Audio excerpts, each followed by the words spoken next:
هو ايه حكاية اللعيبة اللي كل شوية تعمل لي مشكلة في النادي دي؟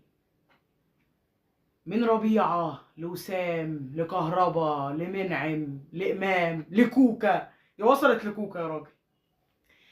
انت للدرجة دي بقيت مستباح قوي كده كإدارة؟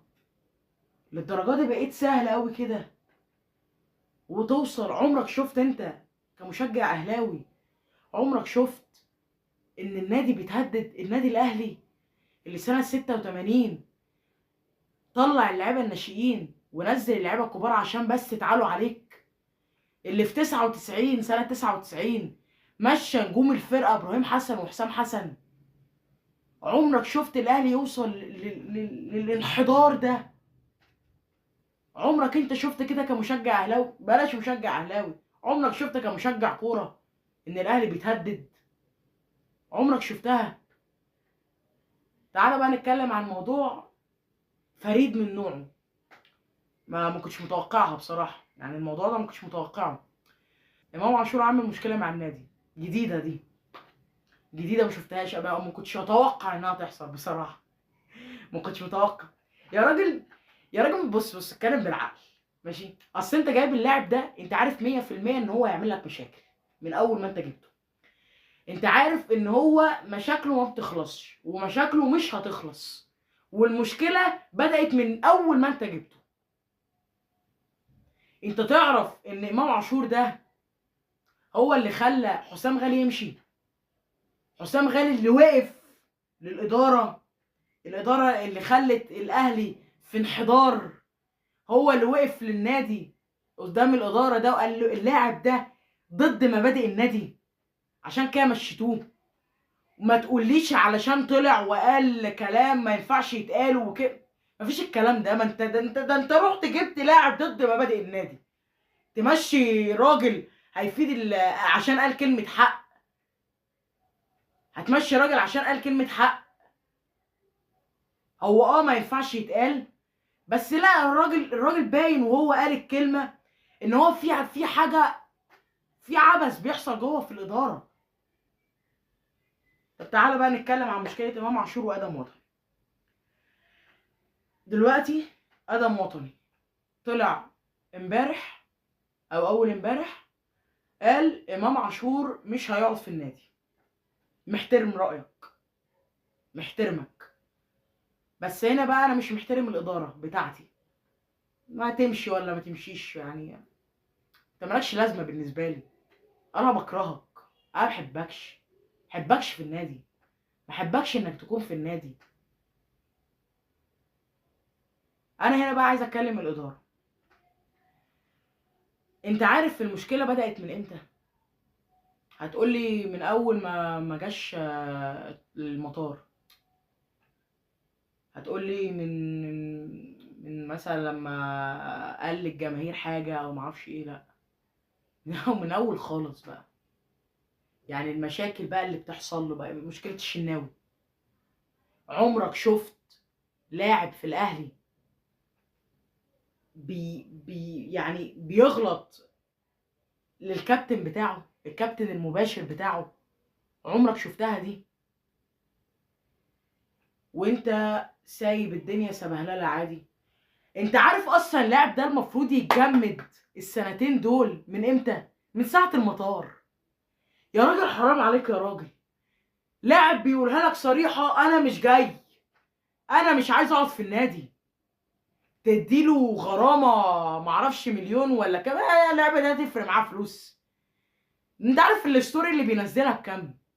انت عارف مثلا لو عمل اعلان لمنتج بستوري، مش هقول لك باعلان بقى على التلفزيون وكده، لا بستوري، عارف ياخد كام؟ اكتر من ملايينك دي بكتير. مليون جنيه يا راجل اللي تخصمها له. جمدوا السنتين دول، جمدوا والله. مشيه، مشي اللاعب ده، حط له عقده في المنشار. انت مش بقى بتتنطط عليا، تعالى بقى انا هتنطط عليك. عمرك شفت النادي، عمرك شفت النادي وصل للحاله دي؟ الاهلي وصل للحال الانحدار ده مع كابتن محمود الخطيب. الاهلي وصل لمرحله الانحدار من ساعه عهد الكابتن محمود الخطيب. من ساعه، يعني من عهد كابتن محمود الخطيب من اول 2018 انا مش شايف مبادئ للنادي، انا مش شايف اسس للنادي، انا مش شايف المبادئ اللي اتربينا عليها، انا مش شايف حاجه. انا شايف ان كله بقى عادي، لاعب يشتمك تجيبه، لعيبه بتتنطط عليك تسيبها، لاعب ما بيروحش المطار بتخصم له فلوس وتقول له انا هوقفك بس اسبوعين وبعد كده ترجع تلعبه تاني.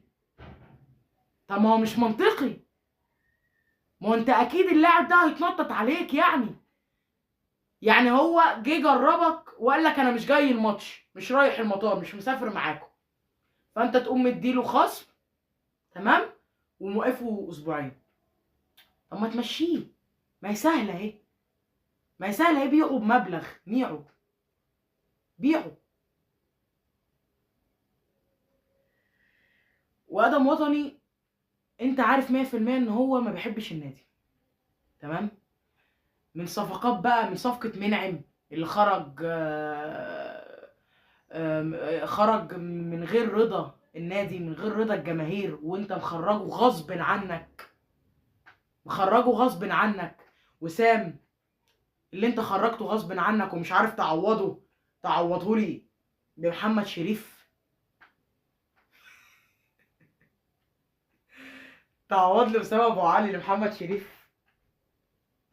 يا نهار اسود، يا لهوي على التخطيط. ايه التخطيط ده؟ ايه التخطيط الجميل ده؟ انا لو جبت عيل في ابتدائي هخطط لي كويس.